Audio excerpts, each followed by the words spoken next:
Well, thank you very much, everyone. This is a great honor. And I see you have social distance on your mind, and that's a very good thing. Jovita, congratulations. Tremendous job you're doing. I want to thank everyone for being at the White House, a very special house, a very special place, no matter where you go in the world. I love the White House, and being here in the East Room of the White House in particular, where so many important functions have taken place over the years. And today we're really celebrating American workers and small businesses, and we've done a job for you, and we're going to make it so as we open up our country, you're going to be in good shape as opposed to be either losing your business or how do we get some people to work here, especially since your employees were so good over the years, and those are the ones you wanted. So we made that possible for you. We're delighted to be joined this afternoon by representatives of several incredible small businesses from across our country. Also with us, our Treasury Secretary, Steven Mnuchin. Steve, thank you very much. And SBA Administrator. You've been busy, Steve, by the way? A little bit, right? Broke every record in the book. And SBA Administrator, Jovita Carranza. Thank you, Jovita. Have you gone to sleep in the last 2 weeks? I don't think so, right? You broke every single lending record, numbers of loans, amount of loans, small business. It's actually a very big business when you think about it. Thank you very much, Jovita. Great job. As our nation battles against this terrible scourge, we continue to pray for the victims as well as for those Americans who are grieving their lost ones and their loved ones. There's never been anything like this. We suffer with one heart, but we will prevail. We're coming back, and we're coming back strong. We built the greatest economy anywhere in the world 2 months ago, and we're going to build it again. We're going to build it fast. It's going to go very quickly. And Larry, thank you for being here very much. You see what's going to happen. I think you have the same feeling as I do. It's going to come back very fast. Now that our experts believe the worst days of the pandemic are behind us, Americans are looking forward to the safe and rapid reopening of our country. Throughout this ordeal, millions of hardworking Americans have been asked to really make tremendous, tremendous sacrifices. It's sacrifices like nobody thought would even be possible. Nobody thought would ever be talking about something like this. This virus has inflicted an enormous and painful toll on our nation's workers and small businesses. That's why last month I asked Congress to pass the Paycheck Protection Program, giving small businesses emergency economic relief to keep workers on the payroll. 4 weeks ago, I was proud to sign it into law. We did that at a great ceremony with many of the people here and the officials here, and it was something. And I can tell you, I'm going to ask Steve to say a few words, but the kind of numbers and the kind of jobs they've done and the kind of jobs that have also been saved, it's incredible. You'll be seeing that in the coming weeks. The Treasury Department and the Small Business Administration launched the program in record-breaking time, just 1 week, and in the 14 days following its launch, we processed as many loans as the SBA would typically process in over 14 years. So in 14 days, they did more work and more loans, both in terms of applications and in terms of dollar amount than they did in 14 years. 14 days, 14 years. Easy one to remember, right? That's some record.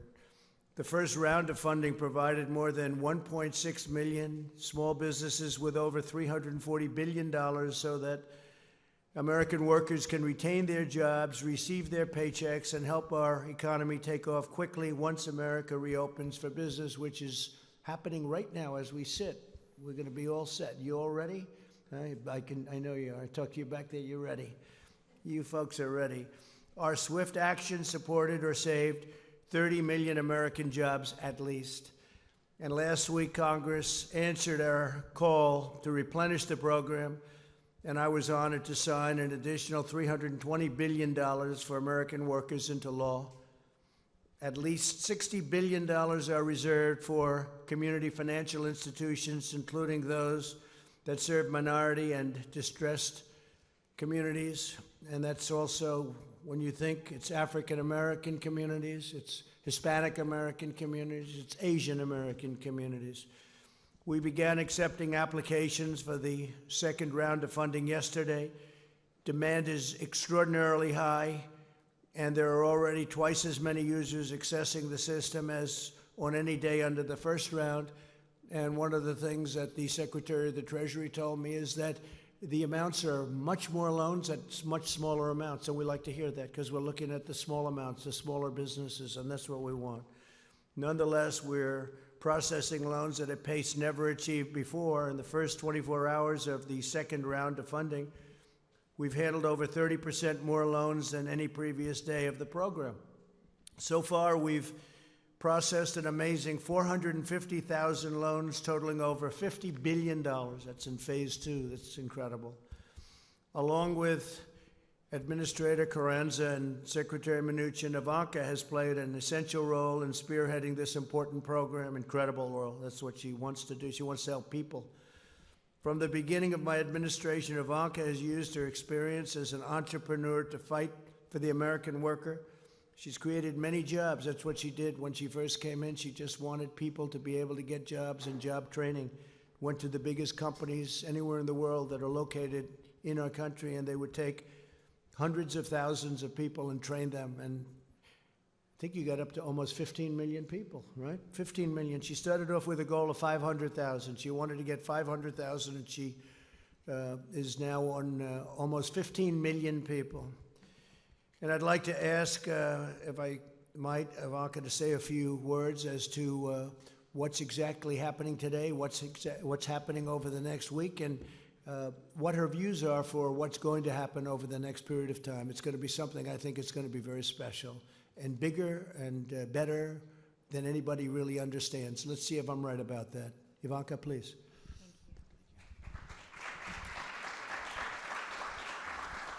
Well, thank you, everyone, and thank you, Mr. President, for convening this incredible group of entrepreneurs and small business owners who very much represent the soul and the spirit, the grit and the tenacity of America's small business owners across the nation. So we're grateful to each and every one of you for joining us here today, and very excited to hear your stories and hear specifically about how you're going through this challenge and how through the Payment Protection Program and through the PPP, you are able to keep your workforce employed. It's about your businesses thriving and growing within your communities. It's about your workforce, who each of you cares very dearly about. And I'd like to make a special call out of thanks to Secretary Mnuchin for his tireless work on this front. So if you'd like to come up and join us, we would appreciate that, Secretary. And SBA Administrator Carranza, thank you. You have been such a champion for America's small business. If you'd also like to come up and join us. And Larry Kudlow, thank you for all that you do in fighting for American workers. With that, I would like to kick us off by introducing Amy Wright to come up to the stage and share with us a little bit of her story. She has created an amazing business that stemmed from personal experience and very much her heart, and it's been an honor getting to know you, Amy, as you really embody the spirit of small businesses around this country. Amy, because of the PPP program, was able to rehire the 120 workers that she was forced to lay off. And now those workers, all of which have some form of disability, are able to bring cheer and bring comfort to your clients as you're serving them. So Amy, if you'd like to come up and share your story. And Michael, her great colleague, is here today as well, who could share his perspective. Thank you, Amy.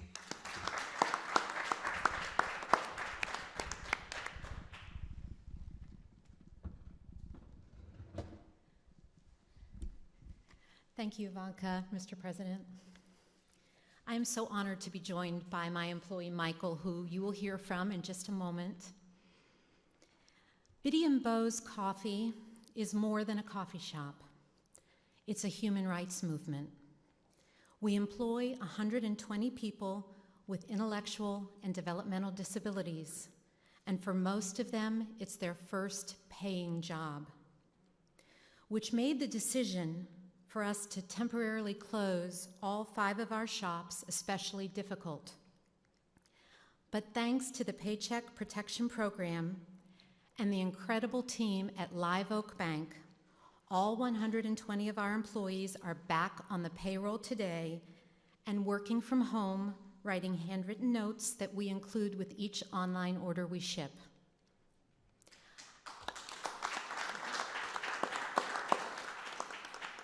I know everyone is ready to return to normal, but I believe it's time for a new normal, one where people with disabilities are valued, especially in the workplace.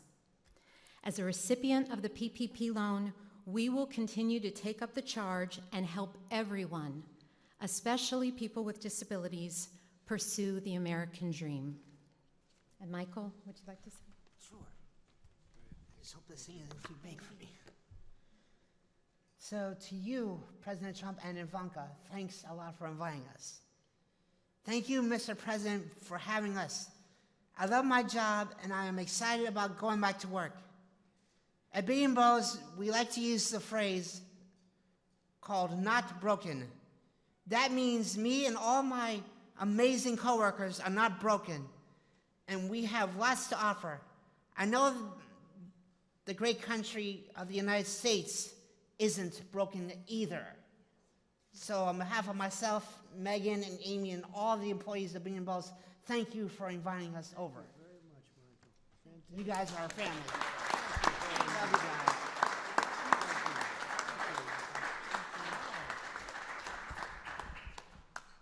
That's better than we did. Much better, Michael. You did a better job. Thank you very much. That's beautiful. Stick around. You get to hear the press ask some questions, and they'll probably be a little bit nicer if you're in the audience, right, Amy? That's pretty good. Also, I'd like to ask Tony Stafford, chief, sort of the boss, I guess you could say, chef and founder. You're the boss, right? Wouldn't you say? Of Ford's Fish Shack. And I hear it's good stuff. How about explaining, please? Best? Oh, I'll have it. Be careful. Thank you. Come on up, please.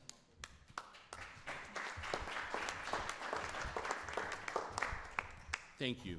I'm here representing, well, thank you, first of all, for inviting Mark, my great employee, with us. We're here representing the restaurant industry, which has been really hurt hard by this with the closures and things like that, so I'll keep it brief. I'd first like to thank the President and the Vice President for leading us through that pandemic.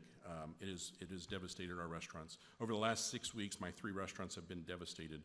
Dining room closures, had to furlough over 100 people. That was an incredible hard phone call to make about 6 weeks ago and tell the employees I've never had to lay off a single employee that I just don't have a space for you. We just don't have, the restaurants are closed, and it was just extremely hard, and it was very emotional, and it was one of the hardest choices I ever had to make. So it was tough, but I promised every employee we would do our best to bring them back, and we would fight every day, tooth and nail, to get them back into the restaurants and be successful like we were the 10 years before all this terrible stuff happened. And now with the help of the PPP loan and the success of the PPP loan that we were able to get, I'm going to be able to keep that promise and bring every one of those employees back. So thank you, Secretary Meduncha. Thank you.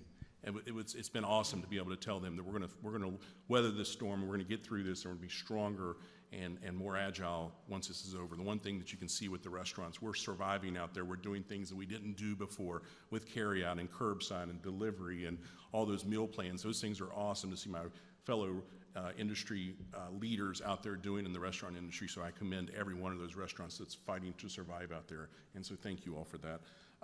We will get through this. We will welcome our guests back, and once our state opens up, we'll welcome them back and thank them for their support through all this. I have amazing stories of guests coming into our restaurant the day after the closures to just give us tips, give us cash to give to our employees we had to furlough. So those great stories, that will not be forgotten from any of our guests, so thank you for that. And I look forward to the one day when all restaurants and all small businesses can reopen and be as successful as they were before. So thank you very much.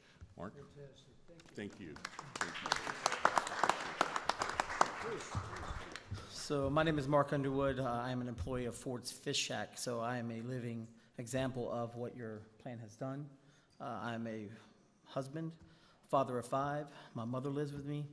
And just listening to Tony talk about that day when the layoffs happened, it's a little emotional. But with the PPP, It has now given life to my family. It has injected hope in our business, and it's allowing us to fight the fight. So I appreciate it from everybody on your team to help us get through this issue that we're going through. So thank you very much. We're gonna help you. Thank you. Is he a great chef or a good chef? He's a great chef. Thank you very much. Thank you. Thank you. Larry. Thank you. Thank you. That's great. That's a great story. Your mother lives with you, 5 children. That's a great story. So that was a rough day, right? Wasn't it? Huh? Never happened to you before, probably. Yeah, happened to a lot of people. It never happened before. So, but we're bringing it all back. You know, there have been a couple of places that have opened, and I don't know if you saw this, Tony. They have some restaurants, and they have lines that are very long to get in. People want to be back. They want to come back. We're going to bring a country back. They want to get to work. And I know you were in that category very much, so it's great. Thank you, fellas, very much.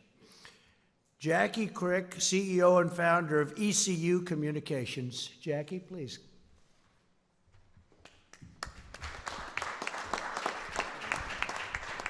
I'll move that down, Jackie. A little short, sir.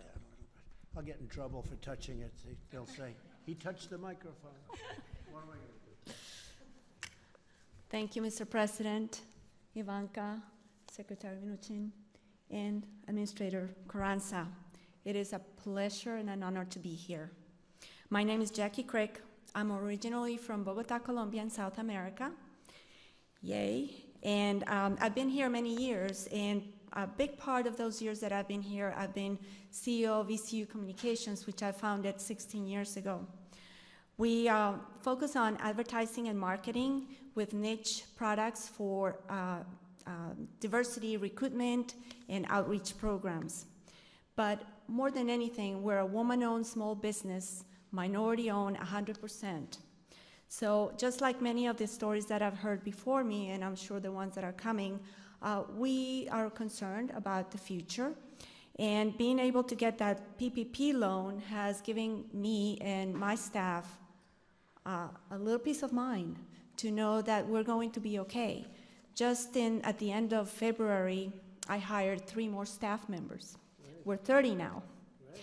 So when we heard the news about going home and working from home or not being able to work from home, you know, the first thing that goes to your mind is, how am I going to support or tell these folks that they need to go?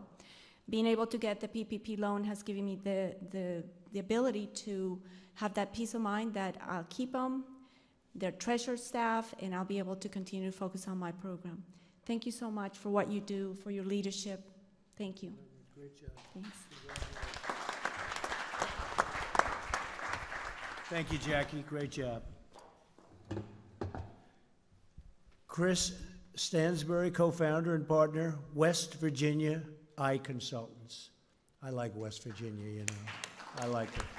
We'll put that up. Like you, sir. I like it. They like me, too. Thank you, Mr. President. Thank you, Ivanka, Mr. Secretary, Madam Administrator. Appreciate the opportunity to be here today. It's just an honor and a privilege as a small business owner. It's very meaningful to have this opportunity. My company is called West Virginia Eye Consultants, based out of Charleston, West Virginia. And we started in 2011, and we had 2 doctors, 1 employee, and 1 location.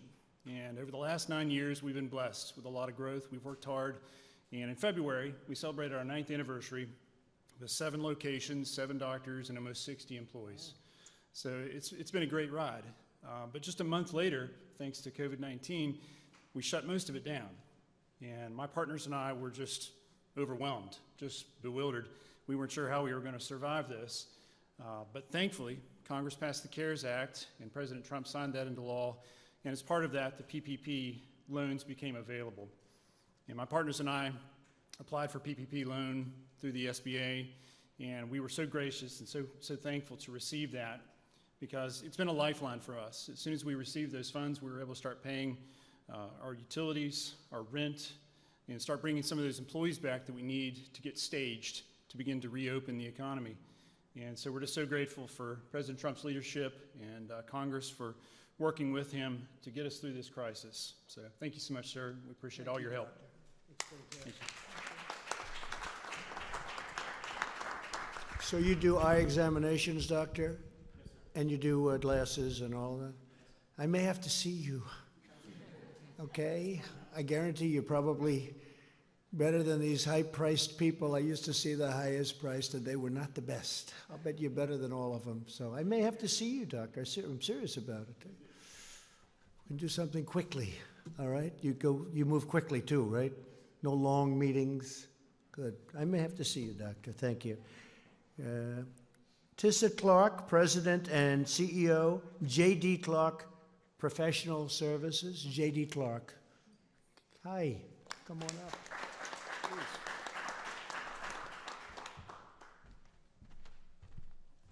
Thank you, Mr. President, Ivanka, Mr. Secretary, and Madam Administrator. I am Tissa Clark, President and CEO of J.D. Clark Professional Services. I am a general contractor and property maintenance manager for the affordable housing, hospitality, as well as our government agencies, particularly our nonprofits. Most of my employees are the underserved, underemployed, or unemployed. And having the opportunity to be able to apply for a program such as the Paycheck Protection Program allowed me to keep those individuals employed. As a small business owner, my company is based out of Prince George's County, Maryland, and I've been in business for 12 years. And as a small business owner, we never want to fire or lay off, and even to the extent of ourselves not receiving a paycheck. And so I forgoed my paycheck until I could get funds. And so now with the funding that we received via M&T Bank on last Monday, it has allowed us to continue to pay our staff and for even myself as the business owner to once again take a paycheck. So this program is phenomenal for our small businesses. Also, as a side note, Madam Administrator, I did also apply for the Economic Injury Disaster Loan, and I did receive my advance on Tuesday of last week. So these programs are very critical for the small business community, but I do believe that we as small business are strong and we are resilient and we will bounce back. Thank you. Have you ever thought about running for office? You could do it very easily. Huh?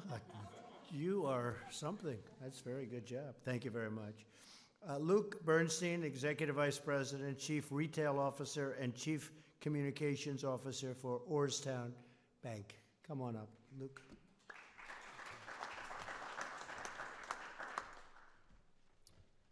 Thank you, Mr. President. Ivanka, Secretary Mnuchin, Administrator Carranza. I'm Luke Bernstein, proud to be here representing Orrstown Bank. I'm proud of our board, I'm proud of our entire team, and I'm proud of my fellow community bankers throughout the country who've rolled up their sleeves and worked tirelessly to help communities working around the clock and helping them gain access to paycheck protection funds. Orrstown is a small 101-year-old community bank based in Pennsylvania and Maryland, and in just 14 days, we were able to process approximately 1,500 paycheck protection loans totaling $370 million. In those 2 weeks, Orrstown processed more loans in total amount than we did in an average year last year. We did more SBA loans in 14 days than in our entire 101-year history. Why? Because this is about the communities. This is not about Orrstown Bank. This is not about banks. This is about people. The stories you're hearing today. This is about what's going on Main Street. The stories of what's happening with the Paycheck Protection Program are not only heartwarming, they're inspirational. We're helping pizza shops, delis, healthcare workers, repair shops, construction companies, and countless others get access to these funds. These people need this money. They're getting a lifeline through this program. Every job is life-sustaining to someone, and the PPP is saving the livelihoods of those in our communities. We want to thank you, Mr. President, for your leadership during this extraordinary and unprecedented time, and for partnering with community banks and Congress to help us and give us the opportunity to do what we do best, and that's serve our communities through the good times and the bad. You have unleashed the innovation of the private industry and we are going to respond. We also want to thank Secretary Mnuchin and Administrator Carranza and Congress for supporting this program and giving the opportunity to community banks around the country to join together and help those in need. With this program, we can do that. Thank you, Mr. President. Thank you. Thank you very much, Luke. That's a beautiful job. Brandon Hudson, President, Ed and Jim's Body Shop. I know what that means. I'll bet you fix beautiful cars. You make them beautiful, right? I'll bet you do. Please come up. Thank you, Mr. President, and Ivanka, Secretary. And instead of celebrating on our anniversary on April 1st of being in business, we began furloughing employees. So I would like to take the opportunity to thank President Trump for quickly signing the PPP into action. Because of this program, Ed and Jim's is able to rehire all of our furloughed employees and provide them with a paycheck starting this week. This program has given our small business the funds needed to operate and maintain through this crisis. With everything we've gone through, I can't extend our thank you enough to President Trump for everything he's done for small businesses like us in the automotive industry at a time where our business really depends on people leaving their house and driving. So, Mr. President, thank you very much for what you've done for us and the industry. Thank you. Thank you. And what do you do with cars? Explain, maybe. Our businesses, we repair cars. We're a collision repair shop, Parkville, Maryland. So we work with a lot of insurance companies. We have walk-in customers. So if you get into an accident, unfortunately, we're here to help you out. Can you generally fix, like when there's a problem with a car, can you generally fix it without sending for new pieces? Or do you generally have to put new pieces on if it's a big collision? It depends. With a big collision, we're mostly probably replacing some stuff, but we can repair a lot of things. So, we've been fortunate enough that we are able to repair a lot of things, but, with the demand for manufacturers to move to producing other things such as PPE and things like that, we're a little nervous about what that means for the future for us right now. But, we know you'll do the right thing for us. After today, you'll have a lot of customers. We appreciate you, sir. Thank you. Thank you very much. Thank you, Brandon. Thank you, Brandon. Allie Mills, Executive Vice President, Plum Contracting, Inc.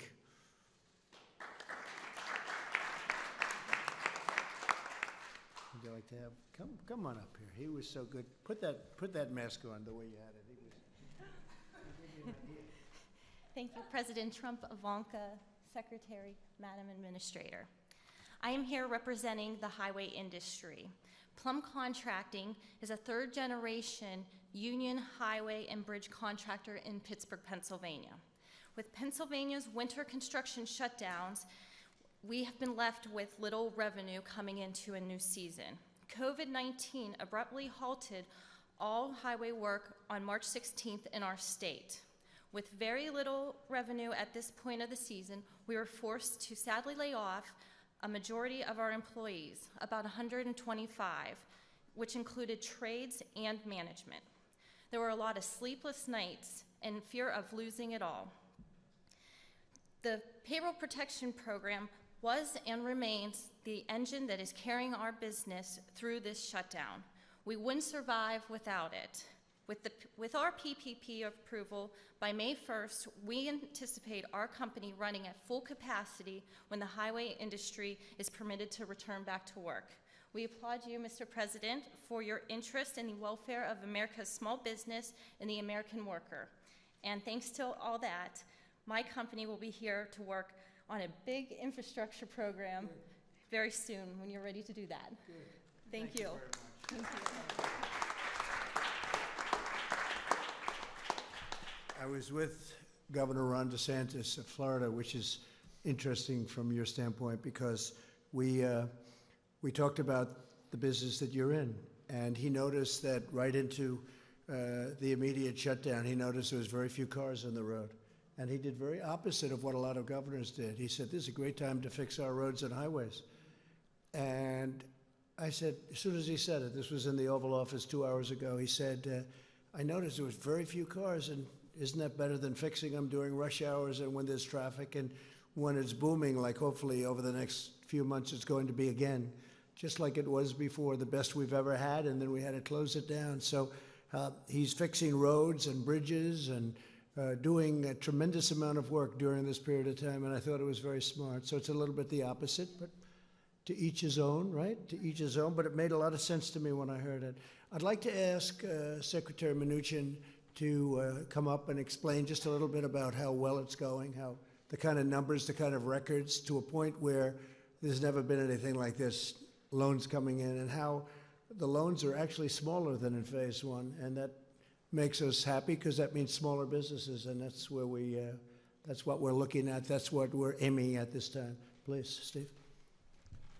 Thank you, Mr. President, and Ivanka, thank you for putting this together.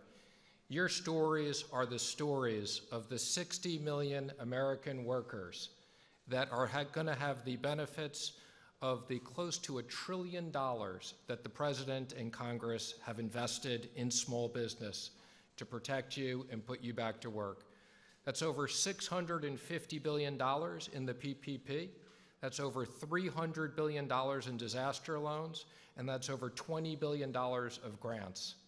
And I know the press has commented on a lot of big companies that inappropriately took the money, and we've been very clear. We announced today that any loan over $2 million will have a full review for forgiveness before they're repaid, because this is the story of small business here.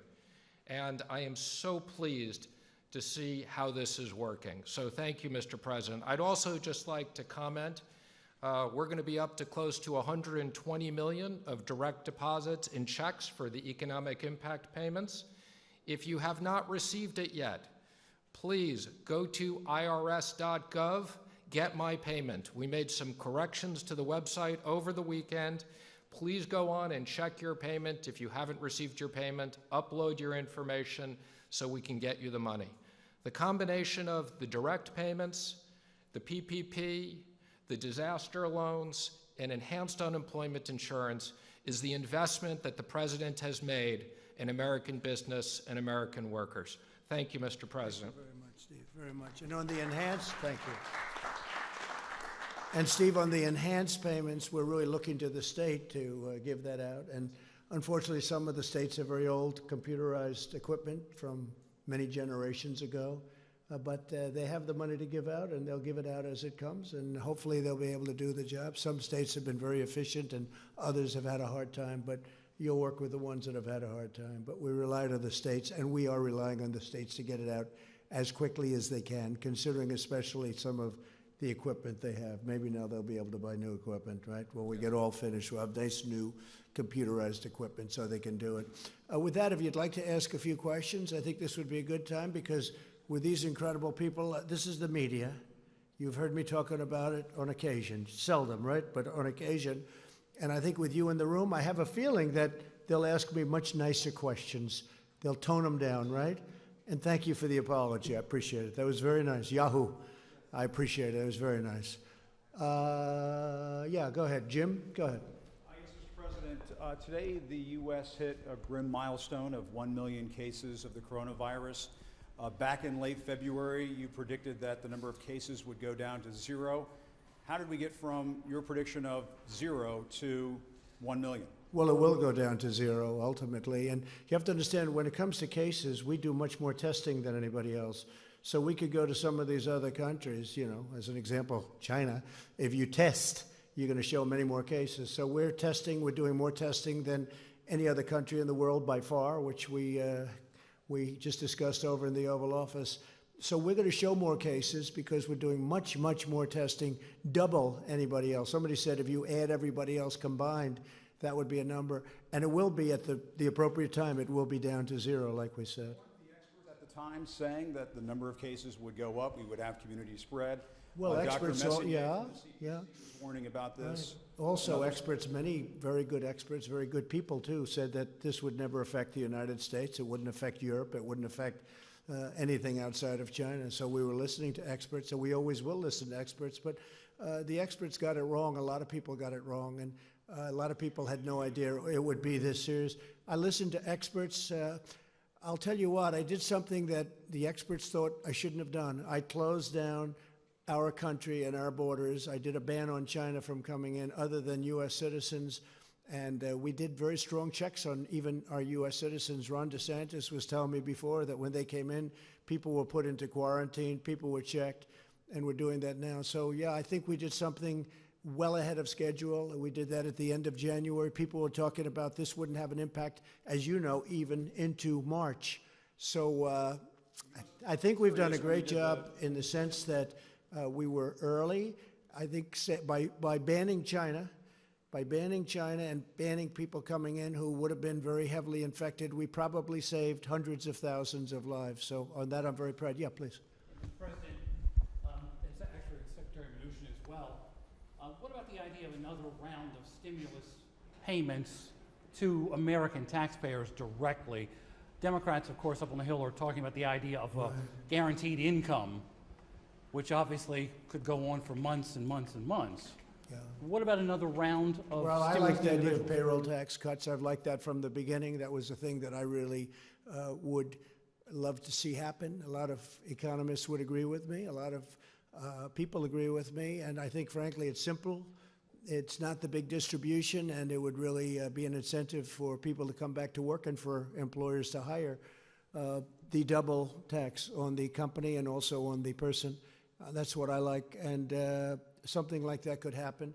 Also, I think you have to look, because a lot of people are talking, I assume your next question would be about states.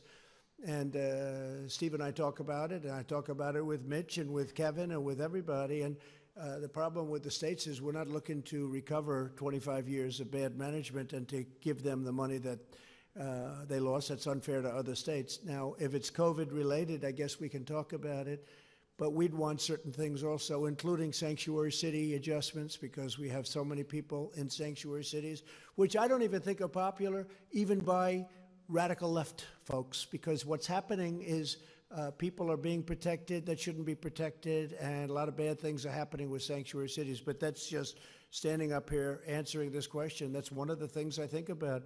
If we were going to do something for the states, I think they'd probably want something having to do with sanctuary cities, something having to do with other different points that we can discuss a little bit later on. Yeah, Jeff, go ahead, please. Mr. President, you're going to sign an executive order today about meat packaging plants.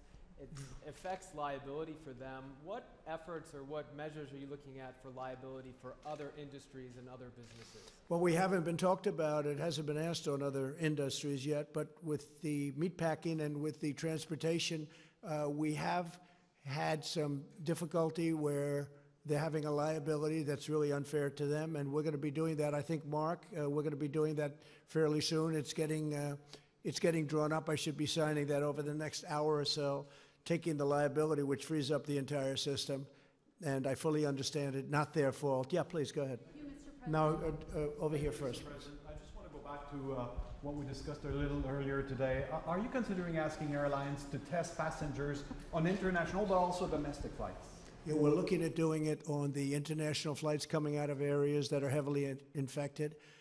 As you know, Brazil is getting to that category. I think they're going to be okay. I hope they're going to be okay. He's a very good friend of mine, the president. But I think that we're going to look at it from the standpoint, I was discussing that with the governor of Florida, with Ron, a little while ago. So we're going to be looking at that coming in from other countries, frankly, but South America seems to be one that's talked about because they have so much business going into Florida. With all of that being said, Florida's done incredibly well, and they're starting to open up very rapidly. But we will be looking into that in the very near future. We're looking at it very strongly. And the airlines will have this responsibility? Either the airlines or government, one or the other. We're working with the airlines. Maybe it's a combination of both. Kristen, go ahead. Thank you, Mr. President. Some health experts say the U.S. needs 5 million tests per day by June in order to safely reopen. You unveiled a plan yesterday that will increase testing, but not by that much. Why not? And can you get to that benchmark? Well, it will increase it, and it'll increase it by much more than that in the very near future. We're way ahead of everyone on testing. We haven't been given the press in terms of, I think, fairness of the press, but that's okay, and that's why I appreciated the statement before by Yahoo. We are way ahead on testing. We are the best in the world on testing. We've tested much more than anybody else, ×2. or every country combined. We've tested more than every country combined, and they keep talking about South Korea, and I'm very friendly, as you know, with President Moon, who just had a great victory, a new victory, as we're very happy about. But he will tell you how well the United States has done on testing, and he told me that very strongly. The quality of our test is the best, and the number is the best. Now, with all of that being said, we will be going to an even higher number, and it goes up exponentially. And I've told you that. We inherited a very broken test, a broken system and a broken test, and within a short period of time, we were setting records. So we have set records. We've done more than the entire world combined. We've done more than any other country in the world.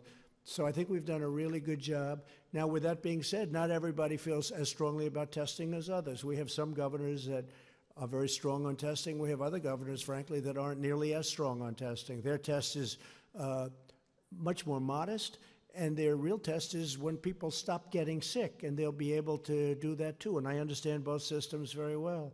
But we're going to maximum testing, even though some people won't even want to use it. I hear you saying you're confident you can surpass 5 million tests per day? Is that? Oh, well, we're going to be there very soon. If you look at the numbers, it could be that we're getting very close. I mean, I don't have the exact numbers. We would have had them if you asked me the same question a little while ago, because people with the statistics were there. We're going to be there very soon. We're really doing, I mean, I watched your report on NBC today, and it was an incorrect report, because we're really doing a great job on testing. Unfortunately, the administration, the people that work our government, hasn't been given the kind of credit that it deserves. Last month it was about ventilators. Now we have so many that we're able to give them to Italy, France, Spain. Other countries have been asking us for ventilators. We're making over 150,000. We've distributed thousands and thousands. New York is in great shape with what we've done, as you know. New Jersey's in great shape. We spoke just recently, Ivanka just spoke with the governor, and they're in very good shape with the ventilators. I mean, everybody has, and most of them have far more than they'll ever need. They're starting to send them back. So nobody went without a ventilator, and yet if you read the media from a month and a half ago, it was all about ventilators, and ventilators are tough. That was a tough thing, but we should be very proud of our country. We took assembly lines and they converted from cars and other things into ventilators. And the job that we've seen has not been seen since World War II. What they have done in terms of the manufacture of very high-grade ventilators is amazing. So now we don't hear about that. And I noticed that the testing is starting to die down, because we now have the best testing anywhere in the world by far, and we have more. And that's a good thing. That's a very good thing. I'm happy about it. We had a call yesterday with governors, and I will say that I'm sure many of you were on that call, even though you shouldn't have been. They shouldn't have been, Amy, but they were. I wonder how that happened. But you heard the governors were thrilled. Now, the following day, if you'll get a Democrat on the call, they'll say, you know, I saw some of them today. They were so thrilled yesterday on a call that they thought it was a close call. And today they were good, but they weren't the same as they were yesterday, because that's the business. They want to try and win on November 3rd. But we're doing a job the likes of which nobody's ever done. And I'm not talking about myself. I'm talking about people in the Army Corps of Engineers, where we built hospitals, where we built thousands and thousands of beds all over the country. New York, what we did was incredible. 2,900 beds in a matter of days. What they've done is so incredible. And FEMA, what they've done, and the doctors and the professionals and all of the people that you see me with all the time. You know, these are great people, and they've really done a great job. And now our country's opening up again, and I think it's going to be very, very successful. I think that, I mean, Larry is here. We talked about it, and we talk about it all the time. I think that third quarter, it's obviously a transition quarter, but I think it's going to be okay, maybe better than okay. Larry thinks better than okay. I think even more so than I do. And then I think fourth quarter will be great. And I think next year is going to be a tremendous year for this country. Jennifer? Yes, on the PPP loans, can you say who's going to be responsible for that review that Secretary Mnuchin mentioned on the loans above $2 million? Who exactly will be responsible for that? The SBA will be responsible, and they have a team of people. They'll bring in additional people, And again, I want to assure the American public and the American taxpayers, we will make sure that these certifications were done accurately, or the loans won't be forgiven and there will be liability. Today told some Republicans on a phone call that he does not want to fund infrastructure in a coronavirus stimulus bill. Do you react to that?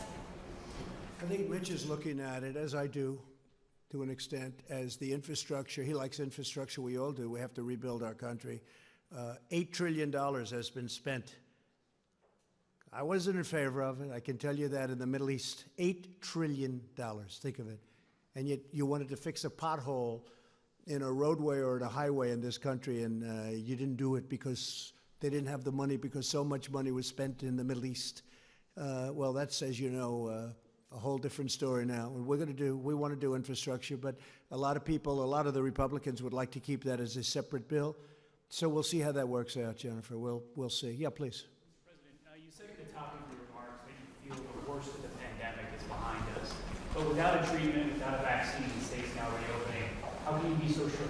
Well, I think that, like other things, hopefully we're going to come up with a vaccine. You never know about a vaccine, but tremendous progress has been made. Johnson & Johnson and Oxford and lots of good things. You've been hearing the same things as I do. Tremendous progress has been made, we think, on a vaccine. You always have to say think, and then you have to test it, and that takes a period of time. But a lot of movement and a lot of progress has been made on a vaccine. But I think what happens is it's going to go away. This is going to go away. And whether it comes back in a modified form in the fall, we'll be able to handle it. We'll be able to put out spurts, and we're very prepared to handle it. We've learned a lot. We've learned a lot about it, the invisible enemy. It's a bad enemy. It's a very tough enemy, but we've learned a lot. It's in 184 countries, as you hear me say often. It's hard to believe. It's inconceivable. It should have been stopped at the source, which was China. It should have been stopped very much at the source, but it wasn't. And now we have 184 countries going through hell. But I think that a lot of good things are going to happen, and I really believe that fourth quarter is going to be maybe tremendous, and the next year I think has a chance to be really getting close to record setting. We hope so. We hope we can be back where we were. We had the strongest economy anywhere in the world, and I hope we're going to be back there again. Go ahead, please. Mr. President, you've spoken about your friend who passed away. I was wondering if you've spoken to the families of anyone else who has lost loved ones to COVID-19, if there's any particular stories that have affected you. Well, I have many people. I know many stories. I've spoken to 3, maybe I guess 4 families unrelated to me. I lost a very good friend. I also lost 3 other friends, 2 of whom I didn't know as well, but they were friends and people I did business with, and probably almost everybody in the room did. And it's a bad death. It's a bad thing. It grips onto some people. Now we found out that young people do extraordinarily well. That's why I think we can start thinking about schools. But of course, we're ending the school season, so it wouldn't be you wouldn't be back for too long. I notice where Purdue University, a great school in a great state, wants to open and have students come in. I think that's correct. Some colleges, I think I saw Harvard wants to have students come back in the fall. I would hope that they'd have students. I think that the whole concept of computer learning is wonderful, but it's not tele-learning. But it's not the same thing as being in a classroom in a great college or a college of any kind, college, university. There's nothing, you can't replace that. So hopefully they're going to be coming back. Young people do very well with this horrible scourge. They do very well. So I am going to see you tomorrow, and we'll have other things to talk about. We have a lot of interesting things. I don't think we should have a news conference today because this is a news conference. In addition, it's a celebration of these incredible people that have done such a good job. And I think we found a couple of stars in this room today. I won't tell you who, but there are a couple. This guy right here is the biggest star in the room, right? We'll all agree he's the big. I vote for you, okay? Great job you've done, and I really appreciate it, too. I appreciate you being here. Couldn't have done better. Megan and I and Amy would like to know if you and some of your hostess staff members, bodyguards, or anybody in your company would like to come to Annapolis to our company. Be careful, that could happen. That could happen. Be careful. We'll have to do that, Amy. I think maybe we could do something like that. You're very good. He's stolen the show, right? Do we agree? Doc, I'll tell you, I'm getting ready with the eyes. Come on with me if you want. Do a quick one. Want to save a lot of time. We need time. We're opening up the country, Doc, so we need a little time. We can't spend too much. I don't want to spend 2.5 hours at an eye doctor, right? Okay, so we'll think about that. We want to do that. I want to thank everybody, in particular, Jovita. I want to thank you very much. And Steve, you're working. I can call Steve at any time. I can call him at 2 in the morning, 6 in the morning. It doesn't make any difference. I say, did I wake you? The answer is always no. He's doing a great job. We're proud of him. And everybody is, everybody. Our government, we have to be proud of our government, and we have to be proud of our country. These are really terrific people. We're going through a period of time, the likes of which we've never seen in this country before. Certainly, even if you go back into 1917, that was the worst of all time, but it was also not as bad here. It was very bad. It was very rough. It was a bad one, but it wasn't quite like what we're going through right now, and it's because of the amazing, when you look at how contagious this is, where people literally just being in the same area with other people, it catches. So I'm very proud of this country, I have to say. I'm very proud to be your president, and I'm very proud of this country. Thank you very much, everybody. Thank you.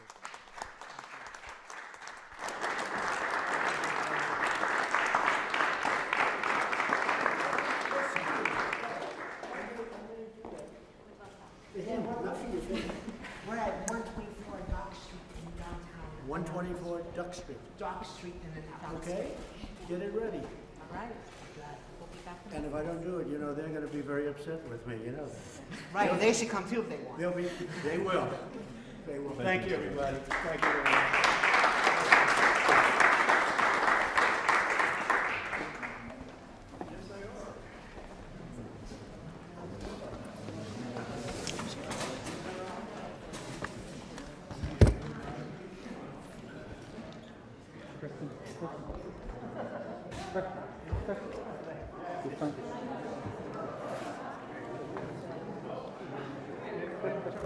Really appreciate it.